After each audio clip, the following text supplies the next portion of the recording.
What's up, guys? This is the Gospel According to Mark with a C. He is I and I am he. Just taking some time to tell you exactly what's on my mind. And I want to talk to you guys about the latest episode of the Orville. This would be Season 2, Episode 13. If you haven't been watching this show, sci-fi fans, Star Trek fans, what are you waiting for? Get on board with the Orville. So this episode was called Tomorrow and Tomorrow and Tomorrow. All right, and what this is this is a situation where first in command, number one, Kelly Grayson, comes across her younger self by about 7 years due to an experiment that Isaac was doing in some type of temporal distortion and space. It's like, that's beyond my comprehension. I just know that Kelly from the past comes to the present day. All right. And, you know, the way they did her was pretty cool. It's like, I kind of sensed that there was a little bit of de-aging technology going on there. You know, her cheeks looked a little bit more full, you know, her eyebrows as well, you know, plus she was wearing this, you know, like wilder hairstyle than what we know Kelly to have. So that was pretty interesting. Now, the problem and the dilemma that they face is how much of the future or their present should they make her aware of? You know, because they're not sure if she came from a parallel universe, from their particular timeline, you know, where anything she might learn might change the future. So they have to be very careful. And for reasons that I'm not exactly clear with, they do start telling her shit. You know what I mean? It's like they're telling her stuff that I would imagine, you know, she probably has no business knowing. Now, I know at one point in the show, Captain Mercer says, well, maybe we can just confine her to her quarters and don't show her anything, which probably would have been the way to go. But for some reason, they give her a uniform. You know, she's allowed to walk around the ship. And she starts asking questions, you know, and she starts catching feelings, you know, from, you know, Ed Mercer. You know, so she's looking at him, he's looking at her. You know, Ed Mercer is looking at her like on some rock me tonight for old time's sake. Ooh, won't you, baby? You know, and she's looking at him like, yeah, you know what I mean? Smack it up, flip it, rub it down. Oh, no, you know. So, you know, they decide that they're going to give it a try because, you know, the episode begins with Ed asking Kelly, you know, look, I still love you. You know, I still want to do this if you want to. But Kelly is the one who's saying, you know, you're the captain of this ship. I'm the first officer. It's really not a good look, you know, for us to be banging and the whole crew knows what's going on. It's unprofessional. And that's really felt like a good, honest kind of conversation, you know, that they would have. I mean, as an ex-husband, you know, obviously with an ex-wife, it's like who maintain a relationship, a good friendship, you know, for the fact that we're our son's parents. You know, there's that kind of thing kind of tends to come up, you know what I mean? Not regularly, but it's always there, you know what I mean? Like what happened with us, you know what I mean? When it was good, it was really good, but is it worth, you know? So I really appreciated the honesty of that, you know. But anyway, so Ed decides that he is going to, with Kelly's understanding, future Kelly now, present Kelly, he goes to her and he says, look, you told me that nothing is going on with us. You said it was dead. I got young Kelly right here. I think I want to go for it. You know what I mean? Kelly is on some, I don't like that, you know what I mean? But I'm not going to tell you not to do it. So, you know, for my money, I probably would have tried to sell a threesome, which is why I thought the episode was called Tomorrow, Tomorrow, Tomorrow. You know, tomorrow and tomorrow and tomorrow. Because I'm thinking, you know what I mean? Three's company, come and knock on our door. Three is company too, you know what I mean? But no, Ed goes the respectable route, I suppose. And he tries to kick it with younger Kelly. But due to the fact that 7 years has passed, and you know, 7 years, you know, a lot of shit happens. You know, people grow and they grow apart, they grow together, they grow all over the place. So he's not really the same dude that he was 7 years ago. You know, obviously he's a captain of a ship now. He's got different responsibilities and all that shit. So, yeah, so he's like, and she takes him to this party, right? And this is a fly scene. It's like she takes him to the party and, you know, she's freaking it on the floor. You know, Tara's there.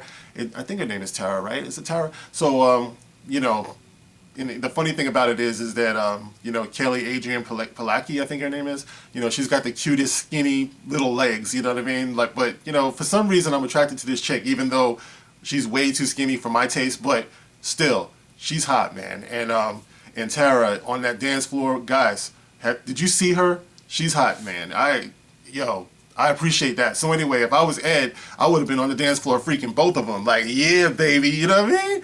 But Ed decides that, I'm too old for this. The music is too loud. I mean, Ed, we're roughly around the same age. It's like it wouldn't have bothered me. But anyway, so the real high point of that scene was watching Bortus and Clyden on the dance floor. I laughed out loud when I saw that. Bortus and Clyden are on the dance floor to some new age kind of disco shit, you know what I mean? And they're getting down there, and they're all on the floor, they're backing it up. It was wild. I loved it.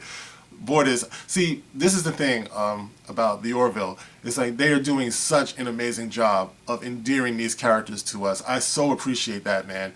All of the characters have their moment, except Lamar. He's still kind of like not gotten his moment to shine. I would think he hasn't gotten his real character-driven episode. He got the one where we found out he was a genius, but other than that, that was just about it. So anyway, Ed, I guess, decides that, even though, it's getting kind of hot between them and stuff like that, those kissing scenes were kind of weird, man, because I know that Adrian Palacki, I think her name is, isn't she actually married to Scott Grimes, who plays Gordon? So it's like, dog, what is it like on the set? Because Seth was going in. It's like I was thinking maybe we see some kind of edited from the back trick photography kind of shit out of respect to Scott Grimes when he's kissing his woman. But no, I saw a tongue. It's like, Seth, you're a degenerate. You fucking... No, that's horrible. You're so disrespectful. I know you're the boss, but shit, man, back it up. So, and she was kissing him back. It's like, okay, Scott Grimes, you're showing me that you were a good man, because I would have been like, cut! And people would be like, you're not the director. You know what I'm saying? So anyway, ultimately, Lamar and Isaac come up with a way to send young Kelly back to where she belongs, to her regular time. And the doctor, who is also hot too, by the way. It's like the women on this show, I'm feeling them, you know what I mean? The doctor suggests that they do a mind wipe, a memory sweep of young Kelly, so she won't remember anything and inadvertently change the future or the past or the future or the present. Time travel. Woo! So anyway, so Lamar and Isaac have a way to send her back. Meanwhile, they're being chased by the Kalons, by the way. So that adds something to it also, so I don't know, the Kalons are still feeling kind of salty about, what happened and Isaac turning on them and all that. So anyway, they go to send her back at the last minute, because, by the way, young Kelly had some harsh words for older Kelly, because young Kelly had all type of aspirations, and when she sees older Kelly, but young Kelly's aspirations were of a personal nature. So when she sees older Kelly and the way she carries herself, she's kind of like, I don't like, what I'm seeing with you. Hold on, let me put this on hold for a second. She's like, I'm kind of disappointed with where I turned out in the future. So by the end, she tells older Kelly that she looks up to her, and that was very sweet. It's like leading up to them sending her back, I had the feels. Because she was saying some really nice things, and it's like the episode was brilliantly written. It really was. The music, everything was great. The way it was directed, it was beautiful. And I was feeling great. I'm like, well, damn, this was a very sweet, well thought out standalone episode. Bravo. But then something crazy happens. They send her back to the past, and just like she told the story, younger Ed Mercer calls her to ask her out on a second date, which is where I guess things jumped off for them as a couple, because older Kelly said that she wouldn't have accepted that date, but then she was like, okay, I'm going to accept it. And then they went on to get married, and things progressed the way they should. But then when young Kelly goes back, Ed Mercer calls her and says, how about going out again, And I was expecting to see Seth MacFarlane with some type of wig or, getting his, like Bill and Ted on or something like that. But no, it's just Seth MacFarlane looking the same way he always does. So anyway, he asks her out on a second date, and she says, no, I don't think it's going to work out. You just fucked up the timeline. I was like, what? Last minute plot twist. I was like, oh, this is bad. It's like, obviously the memory swipe didn't work, or worse, it, or no, or maybe it did. You know, it's like, it's kind of weird, because if it did work and she just like in a moment of independence, because I think she's trying to separate herself from the other Kelly. Like, that's something that she was trying to do for most of the episode. She was trying to assert her independence. So maybe, but then the memory swipe would have not worked. I don't know. It's weird. But before she goes back to her time, Ed apologizes for everything, which I thought was kind of reckless, you know, because he basically told her that she's in for what, like 6-7 years of pain at his hand, you know. So I thought that was kind of irresponsible for him to do, because if the memory swipe didn't work, well, that definitely would influence her to do something different. So he apologizes for all the hurt, for all the betrayal, for all of the neglect, and you know, and then you send her back to live her life, man. If it didn't work, she's gonna be like, fuck this, you know. Or when they're trying to decide whether or not to send her back, and whether, you know, the risk of the memory swipe not working, she says to Kelly, well, we know the memory swipe works because you in the present don't remember anything. Now guys, what if Kelly remembers everything? Wouldn't that call into question who she is in her heart? If she actually did remember, and now she's taking the opportunity to somehow change things. I love the Orville just because of the possibilities. Now, this might not happen, but now I'm kind of looking at Kelly like, you know what I mean? Next episode, we're going to find out what's up. But guys, I just want to say that I am so enjoying the Orville. I'm so enjoying the writing on this show. It's so refreshing. You guys hear me on here bitching about Star Wars so much. It's like, this is what I'm talking about. It's like Star Wars fans, Star Trek fans, and now the Orville fans. It's like sci-fi fans, sci-fi geeks, you know, and everything. It's like, we don't ask for much.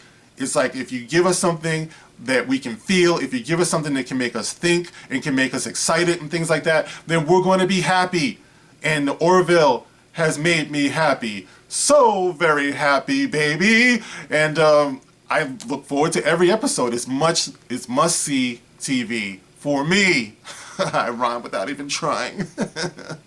So, you know, I say rock on to the Orville, and you guys, let me know, how did you feel about that episode tomorrow and tomorrow and tomorrow? Get at me in the comment section. You can like, share, subscribe. Of course, you can find me on Twitter. That's it for now. I gotta get to work. This is The Gospel According to Mark with a C. Rock on.